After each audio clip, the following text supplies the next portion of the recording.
I'm Dean Newlund, and welcome to Leadovation. Reimagine, facilitate, flourish. This podcast is dedicated to the art and science of innovative leadership. Through insightful interviews with industry experts, I bring you cutting-edge strategies and experiences of innovative leadership, helping you think differently, act strategically, and achieve remarkable results. Join me as I provide insights and tools that empower you to make smarter decisions, forge meaningful relationships. Welcome to Leadovation. Welcome to our renamed podcast, Leadovation. While intuition will continue to play a key superpower that we want to discuss, we decided to include three elements our listeners have been asking for, in that they want inspiration, practical advice on one, leadership, i.e. being a leader in one's own life, a leader of others, teams, and companies. Number two, innovation, because if we aren't learning faster than our competition, we will fall behind.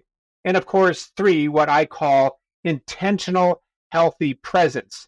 In a world where the speed of change is the slowest it will be for the rest of our lives, and our brains and nervous systems are not designed to absorb and react to the speed of change, we need to intentionally find ways to be healthy and present so that the journey to success is as important as the destination. Well, in today's interview, we will explore how the prospect of selling your company to a private equity group can actually drive value, reduce costs, and improve processes. Picture your company as being up for sale and understand that in so doing, you might be able to enhance all sorts of ways in which to add more value, reduce costs, and improve your processes. Leadership often changes, we find, with new ownership, but exceptional teams can successfully move through that transition. Also, IT leadership plays a crucial role by adapting a financial mindset, developing top talent, improving budgeting, and actively participating in due diligence processes when you're up for a sale. Joining us today is an expert who will share insights on preparing for a potential sale, emphasizing leadership, financial strategy, and IT management. Whether you're a business owner or an executive, this interview will offer valuable guidance on positioning your company for greater success. Whether she's helping businesses transform their cloud spending or hitting the slopes as a ski patroller, Claire Milligan thrives on distilling complex problems down to their core issues and turning these problematic findings into groundbreaking solutions. Through a journey spanning marketing, UX, and leadership roles at tech companies like Tallie and SpringAhead, she's meticulously constructed a diverse skill set built upon hands-on expertise and an unrelenting thirst for knowledge. Now she's the CEO of a startup called Aimably. She's applying her unique superpowers to help businesses grow by spending smarter and dramatically reducing their cloud costs. Claire Milligan on the Leadovation podcast. So Claire, great to have you on the show. And I know that in the conversation, when people hear private equity, sometimes they get excited, sometimes they get scared. And it all depends upon your relationship to that kind of business structure.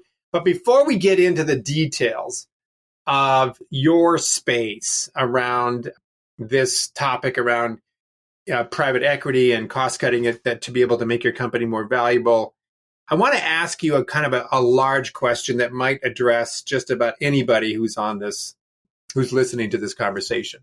If you think about your experience with private equity, are there some lessons that non-private equity companies, whether they be publicly held, privately held, profit, nonprofit, are there some lessons that we could learn that we aren't? And if so, what would they be? Absolutely. The whole goal of private equity is to take a good company and make it great by examining everything. It's an opportunity to like stop and reset and reevaluate and make sure you're not wasting time, resources, things that aren't really core to your values or your mission, as a way to drive just so much more success out of the same kind of core architecture. So it's about the time and the space that is afforded to you when you're acquired by private equity that is often not considered when you don't have that kind of changeover. Where you're in nonprofit, for instance, you're constantly chasing the annual fund and trying to plan for a campaign. And it's hard to say whether or not this one activity that we do is necessarily a good one. And it can be hard to say, oh, we need to bring in other people to start examining us. What's kind of cool about private equity is that those consultants, those kind of examiners come with a package. Some people don't love it as much, but I'm a big fan. Okay. But the contrast or the blending of the financial results that one would want for a company that is going to be bought and sold, and balancing that, the purpose, the mission, the values, the culture. How does private equity companies look at that side of the ledger? Are there some private equity companies that are mission-centered as equal to or greater than their financial interests? As to a certain degree, but there are always going to be limited partners that expect a return. So there will always be a financial interest. So when I said you take a good company and go and try to make it great in the private equity model, essentially the thought is this is not venture capital. We're not trying to place a bunch of bets to try to find the unicorn. Rather, with private equity, you take a company that has the fundamentals, and then you try to make its value grow in a meaningful way over a period of about 5 to 7 year hold. And then you hope to sell it for quite a bit of growth. And at the worst case scenario, you sell it for what you bought it for. So there's no real loss like in venture capital if we're doing it the right way. So when you talk about like the goals and the approaches and how to evaluate the mission and values versus product changes versus just straight cut all the costs, what you do as an operating advisor in these private equity companies is you come in and you say, well, here are our financial metrics, and here's what they correspond to. So our financial metric might be how our revenue is growing over time. And we believe that that corresponds to our frictionless onboarding process and the fact that we don't need a customer to talk to a salesperson in order to buy. That can be a theory, and you can test out different ways to go approach that theory. But ultimately, there's a connection between what we do and how we behave and what we think affects our financial statements as a result. It's all the excess that is not core that might be somewhat reflective of your values or your purpose that is up for scrutiny. What we focus on is cloud costs, which is the cost to run your software in the cloud. And there's often stuff running that's been left running and has some kind of tag on it saying, do not turn off. That kind of example, even if it's not doing any good, there's that through marketing and sales and customer support. There's all kinds of ways we're not taking apart the true value of an organization in order to make it an even better financial engine. And then finally, when you're talking about those who just kind of like look for the second bottom line or the impact to the world even better, often it's because they choose a industry to go after that is going to be in betterment, in a direction of affecting a positive change in the world. But ultimately, they do that by making those companies much more effectively run and higher value. There's a book that you probably know from your days of reading book called The E-Myth. That is one of those that a lot of us have on our bookshelves. I know I've got it around here somewhere. That basically was an example of if you were to take a company and try to pretend that you're going to sell it as a franchise, where would you be able to create automation and process improvement such that the owners and those who are the subject matter experts could leave and others with some adequate intelligence and understanding could just sort of follow a bouncing ball and create the same sort of value, such like when you go into a Starbucks, anywhere in the world, you're going to get the same sort of Americano, whether you're in Beijing or whether you're in Biloxi, Mississippi. So the idea was always, I thought, a valuable one for even those who were not trying to franchise their companies to kind of look at process improvement. Is there a similar type of idea that you would suggest companies taking? Like, what if you were to sell your company? Not to say that you would in 3 years, 5 years. What would you need to do in order to make it valuable? It's so funny that we were talking about this today because I was just had this conversation with my marketing company about this as to what if we were to sell our company in 3 to 5 years, what would we go through? And so here you show up on this podcast and we're talking about it. It's like, wow, that's really fascinating that serendipity happened. But is that a useful exercise for organizations to go through? And if so, what would they want to look at? How would they go about that? Yeah, I love that model. And the use of the concept of franchise is so powerful because inevitably a franchise is kind of the shell of a business and it has to be able to be operated without the people that are in the business. And so oftentimes, especially younger companies are all people. If you acquire a smaller company, it's because of those people. So it's a very interesting mind shift and it's very effective. Ultimately, these questions have a lot to do with industry and stage of business. In my background, it's all software as a service is what I have done my whole career. And so what we think about in terms of that mind shift is what can this company look like if it's no longer pursuing growth at all costs? What if it did not have to receive a single dollar more? And how would you change it to continue to be extraordinarily successful? What we had in the last 20 years has been a process where we are willing to spend whatever it takes in order to continue to grow our customer count, our daily active user count, our revenue in the door, our advertising dollars, all of those things that say, I'm a thriving business, but at the same time, we're constantly asking for more and more cash in order to be able to do that. And the premise is that because it's so cheap to run these software companies, just the software itself, we can spend out the back door on the people inside the organization trying to grow it. And ultimately, it will not always be receiving cash. That's not how an effective company works. And whether or not it's through private equity, there's a moment in which a leader has to go from being a creator to being an operator. And that accounts for the CTO, that accounts for the CEO, CMO, et cetera. And so I like to have the conversation about if you never received another dollar, what would you change in order to continue to be an extraordinarily successful business? Well, so if a company's if a group is trying to purchase a company, do they have the stomach to allow for it to be not profitable for many years? Is that something that, you hear the stories about Amazon and Bezos saying, hey, guess what, shareholders? Again, this is not an exact perfect example, but we're not going to make money for another, 3, 4, 5 years. Just hang tight. And of course, they've done quite well. Thank you very much. Is there that sort of stomach to wait it out for a company to grow and get its sea legs under it? Or are people coming in and say, yeah, I'll write a check, but I want to see a return on investment within 3 years? So yes, there's an incredible amount of stomach for this in a way that will actually shock you. So there's this mindset that the return on the investment is not a hold return. It's not, I'm not getting a dividend. Nobody's getting a dividend in this kind of world. What I'm getting is the sale of the company on a new value. And historically, and even today, valuations are primarily getting driven by revenue growth. And so if your revenue is growing even more than it was before, you're going to be able to sell for more, even if you didn't have any kind of profitability.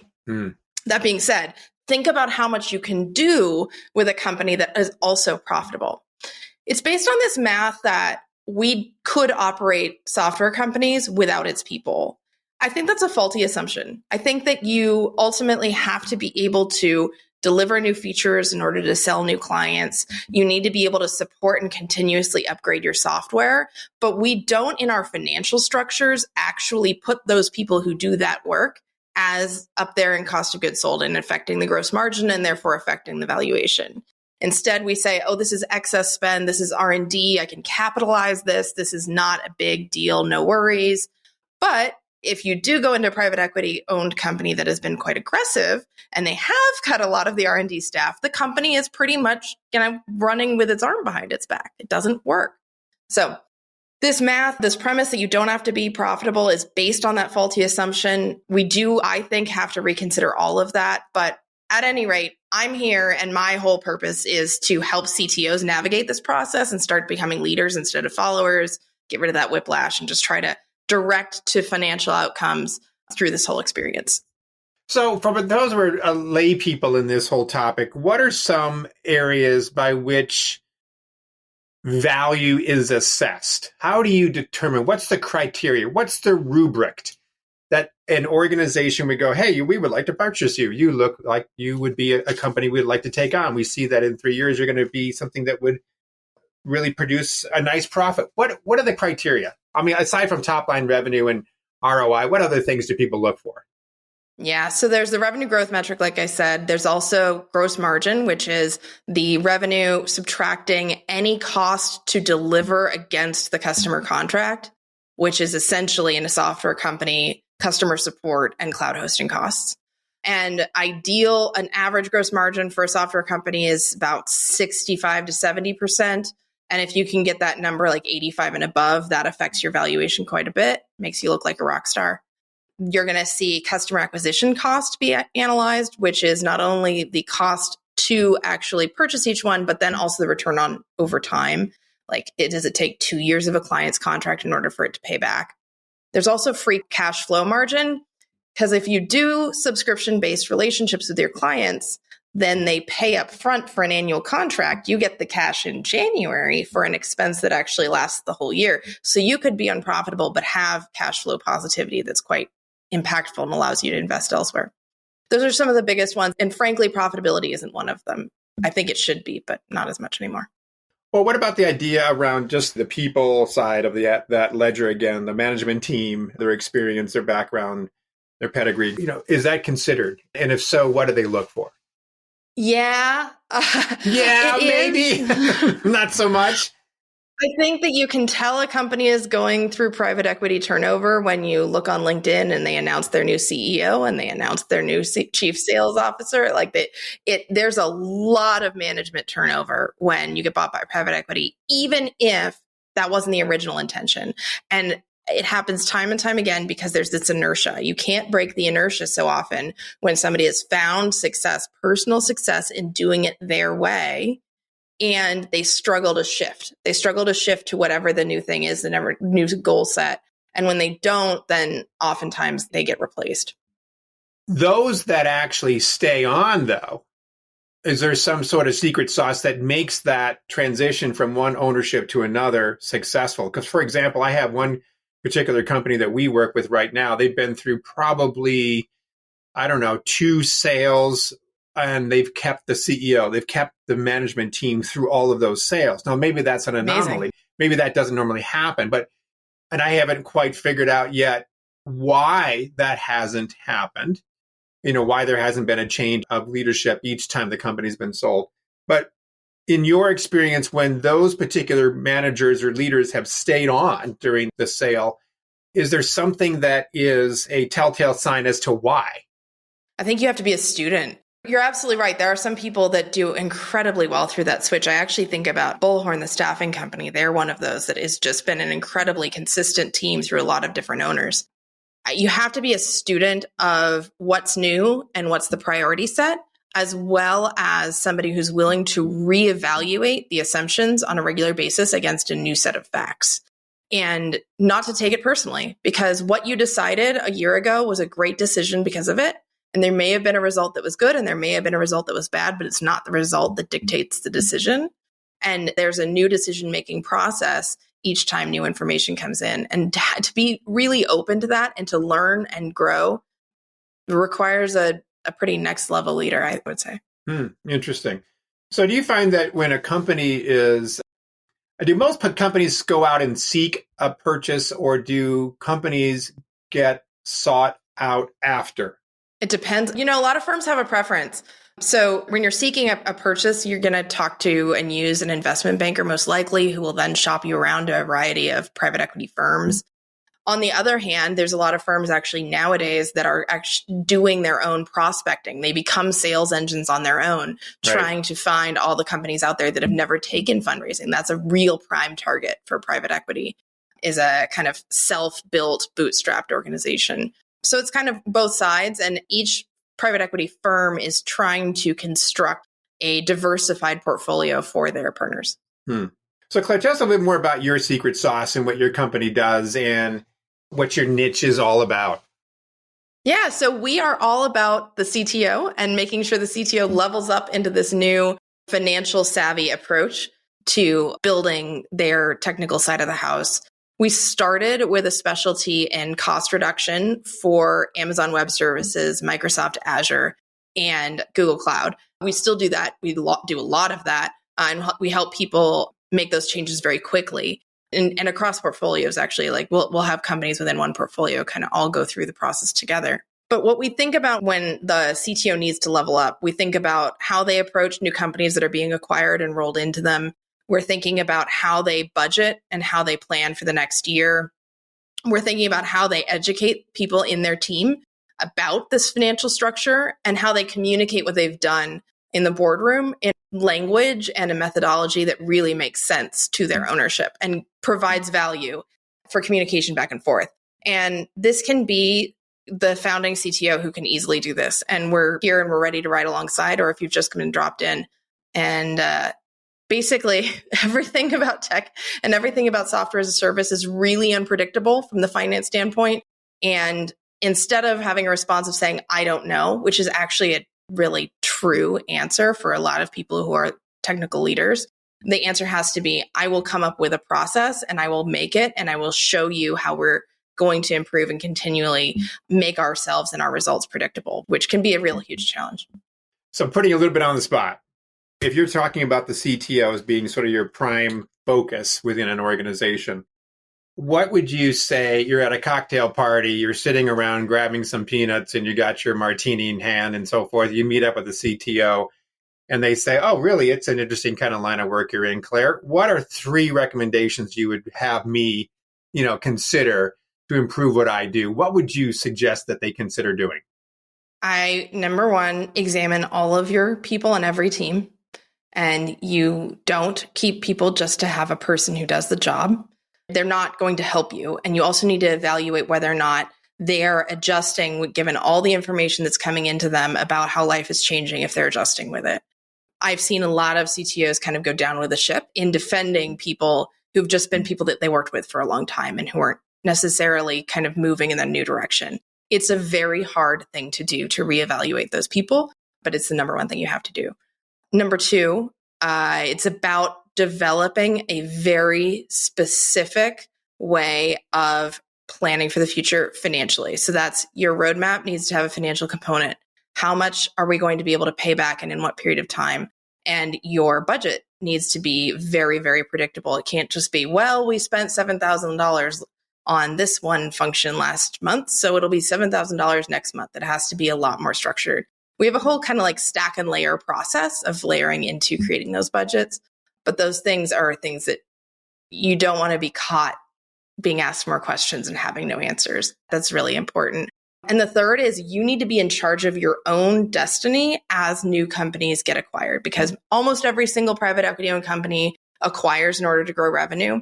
And so it's your job to actually do your own diligence. And we actually teach CTOs how to evaluate the team that's coming in, take your ego out of the room and make sure that you're bringing the best from them instead of assuming that you just won and you owned them, and also the financial implications of evaluating all their spend. It's almost like the CTO needs to sort of adapt, for lack of a better word, almost like a CFO mindset in some ways, a very much an analytical perspective on people, on budgets, and on due diligence. Yeah. And really, they're a general manager of the business because there's so much that is owned by the technology team in a software company that it's typically the responsibility of the CFO in other organizations. Aside from the obvious AI, other types of major changes you see that CTOs are facing today that they didn't face before? Like, what's your prognosis, if you will, in terms of technology coming up in the next 5 years or so? Yeah, I think a lot of it has to do with the process of producing code that's ready for production. We've seen this trend in the last 10 years or so towards making it easier and faster. And what that actually does is create a decent amount of bloat in terms of the cost to run every user's experience. If you think about a car, when you buy a car, it's gone through the production line. And before it went through the production line, that production line was value engineered to make sure that Ford is making the most money on that car when you buy it. A lot of times, nobody can think about how to approach that with software, but my parallel is every time a user has an experience online and connects to your system, there's a cost to that whole user's flow and experience, and very much clearly understanding that individual unit cost and how it gets adjusted by the types of code that you have in your systems can take a really good company to great without having to do crazy things like no longer buying printer paper. It sounds good. This has been eye-opening, and it's not a space that I spend a lot of time in, but I've certainly learned a lot. How can people learn more about your company, what you do, and value you create for them? Sure. Our company is Aimably. It's AIMABLY.com. And I'm Claire Milligan. You can find me on LinkedIn. And I also like to write a lot on Medium with the handle Claire Designs. And so what's up for you in like the next 5 years? What's your vision for yourself and your company? We are super focused on making sure that we solve all the problems for CTOs in private equity ownership. We started as a software company. We moved to like software and professional services. We're trying that out in a new approach that's kind of software powered, and it's exciting to be able to build on new software experiences. So it's a lot of building, a lot of growing, a lot of being nerdy about what we offer and helping more customers. And you're located out of California? We are. We're fully remote, but yeah, we work with companies in Europe and Australia and India. And yeah. Yeah. Perfect. Thank you. Well, it's been great to know you, Claire. Thank you so much for your time. Likewise. Thanks, Dean. Yeah. Thank you for listening to Leadovation with Dean Newlund. If you enjoyed the show, please subscribe, rate, and review on Apple Podcasts, Spotify, or wherever you get your podcasts. If you'd like to learn more about Dean or Mission Facilitators Leadership, go to mfileadership.com. That's mfileadership.com, or check the show notes. Reimagine, facilitate, flourish. Transform your leadership success with Leadovation.